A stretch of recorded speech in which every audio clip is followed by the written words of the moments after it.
It's time for AI News, brought to you by AIAW Podcast. The two things I wrote down was Mistral and them releasing their latest model, showing really good performance results early on, which is exciting because I've been a little bit, skeptical. Like, do we really need like a local European LLM? Does this actually add value? But looking just how much more efficient and cost efficient it seems to be. And it seems you can use it quite easily for sort of fine tuning your different use cases. It's quite exciting. And I'm a lot more sort of optimistic towards Mistral in general after seeing this launch. You picked my top article as well. Yeah. I will have another one now, but I think also this is one of the top articles now. And the reason I think it is so interesting, and just to give some more background around this, it's a French company that they got funding, I think, this summer, a huge amount of funding. 100 million, in seed. Yes, very early on. I think it's the biggest, like a record funding, at least for a European company. Yeah. But they also had funding from the French government, I believe. And then a number of other very knowledgeable people, like I think Eric Schmidt was there as well, the Google exec person, and a lot of other Google and Meta people. I think they had also one of the top persons from top person from Meta that actually built or worked on Llama, the Meta model, coming there as well. So they have a very impressive investment team, and then building this model that actually is beating all the records. Even the small, only 7 billion parameter model, beating Llama 2, even at almost double the size with 13 billion.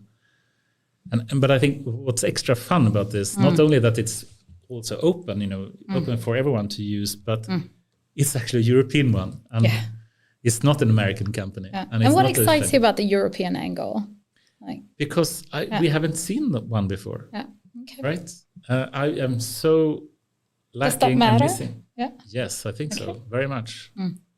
I think there is we usually call it an AI gap here. So there is a big gap to these kind of big tech giants that we have in US and China. They are so far ahead in terms of the evaluation and the money and the capital they have, the talent and knowledge that they have, the infrastructure they have, the data they have, the users they have, which makes they can build products that quickly get adoption extremely efficiently because they can simply integrate them, which actually adds a moat to an extreme. I actually agree. I'm just trying to be a little bit provocative. No, but I can see that. Yeah.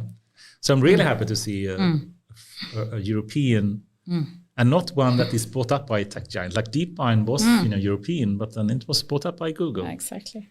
But this one is still not acquired by a tech giant, and it is still a European startup. And I hope it stays like Give that. it another year. Yes, exactly. No. Yeah, I think it's super fun and exciting. And anyone that wants to try to use AI in their own organization should really look into Mistral AI. And they have this kind of instruct model as well, which is fine-tuned for chat purposes, etc.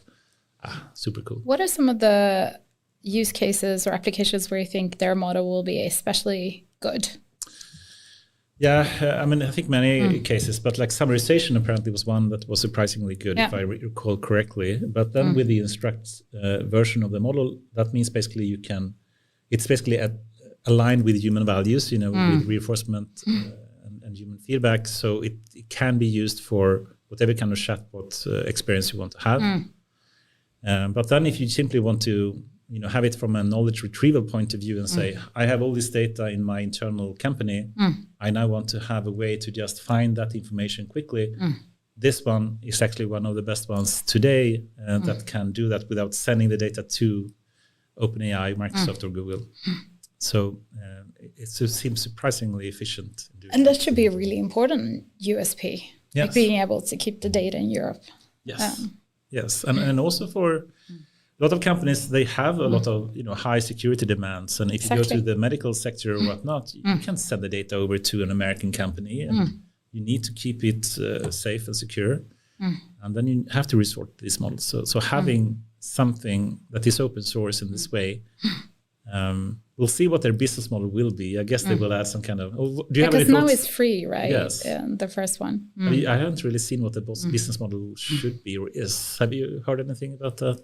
No, I'm not sure if the next one they'll launch this for adoption. Yes. And, acquire sort of free users, and then they'll launch another one that they will charge for. Because they got a lot of investment, and investments and investors needs to get a return still, so they have a business model, but I haven't heard about it yet. No. I guess there will be some kind of enterprise license or whatnot going forward. Who knows? No, for sure. Awesome. All right. So I have some variety of news, and I will make them very short. One is actually in your domain. Visa recently launched like 100 million new generative AI venture fund that Visa, the credit card company. Here in Europe. Yeah, it's actually and you can see it it's actually from US. So it's actually oriented towards companies that are developing AI technologies and applications that will impact the future of commerce and payments. The second news was actually, I had a great conversation with one person from BP this morning. He will be coming on Data Innovation Summit and presenting. So he told me about something that I didn't know before, which is actually the first neuro law in Chile.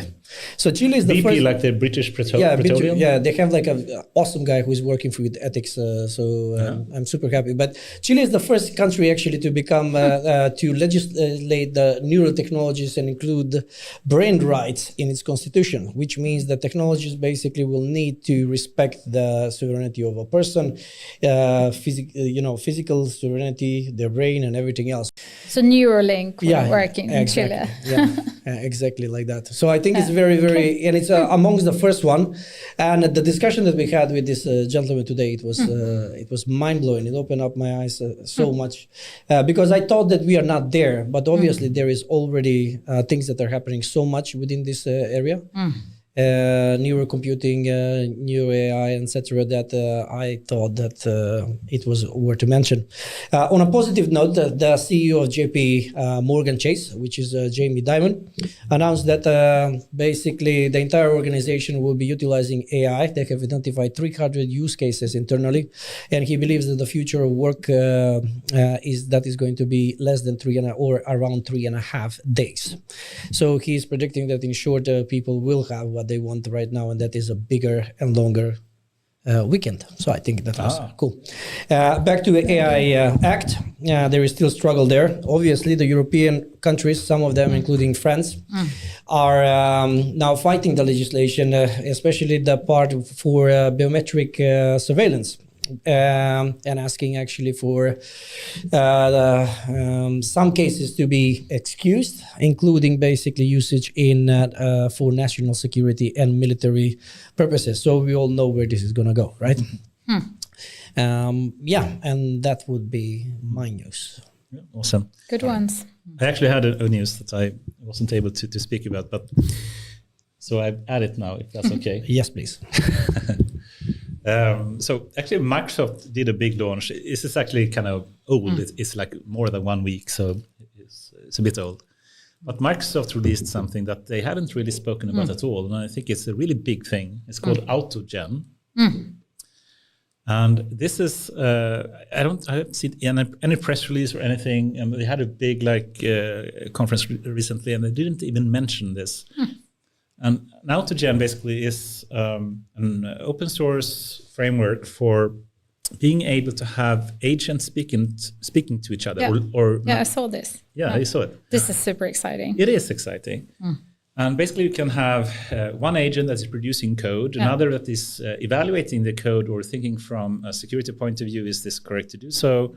Something else that's evaluating from a business point of view. And then they start to interact. You can have LLMs writing LLMs. Yes, LLMs speaking to each other. So you build up this kind of discussion that they have between each other, and they just talk to each other until they come to some kind of conclusion, saying, okay, now we have some potential solution. And as I see, normally large language models, they are basically, as I call it, like the type 1, or this kind of, if you take the type 1 and type 2 systems that Kahneman was about, or thinking fast and slow, or the human brain, we have reactive parts of our brain and more deliberative parts of our brain. So the frontal cortex is more deliberative. You think, you reason in a high level of abstraction.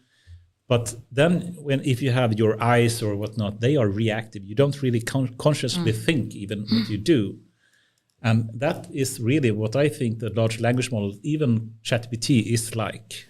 It's more like the reactive part, the type 1 kind of system that doesn't do deliberative thinking. But now by adding this layer, like AutoGen is doing, and having these other layers using the models back and forth, this is reasoning on high level of abstraction. And this is adding the deliberative part of a system. And this is kind of exciting and scary. Exciting. But scary also at the same time, because if they start to produce code, I saw someone, building like, I think it was a game, like this snake game or something, and it started to interact with each other and build better and better versions of it without human intervention or human in the control. And that is also a bit scary. Yeah, we talked about that before the pod, like when we start automating malware. Yeah. Sort of. So it could almost be like a virus if it's initiated in the wrong, with malintent. Yes. And you have agents accelerating that. That's a bit scary. But I was excited from the perspective of, because I've seen enterprises now applying sort of GPT-4 for, searching company data through a chat interface. Hey, find me this number of the sales in France last week, or these sort of fact finding with a chat GPT interface. And I've seen, other slightly more advanced applications of GPT-4 for sure. But with this, I think this could be the start of almost your next layer of business intelligence operating system. It's like an operating system of large language models. Exactly, right? Yes. In a way that can help you make the right decisions on how to manage, It is whatever amazing. Really. It can be the core of your sort of brain in your company. And also, if you look at Jan LeCun, in Meta, he has this idea about what the true AGI should be. And it should be some kind of controller that is different from the perception that you take. This is actually the controller in some sense, right? It's a controller that is doing discussions or sending messages between different parts of the brain or the AI systems, which are different systems, and then trying to control them in some ways to come to some conclusion. This is cool and a bit scary. Yeah, I'm excited to see what startups will do with this as well. And you'll be able to combine internal data with external data and make a lot more advanced sort of. And pick and choose different AI, because you can choose. It doesn't only support ChatGPT. It can be any kind of model that you can. Combining different models integrate it with. and put them against each other and see who performs best, and then choose the one. Super exciting. Cool stuff.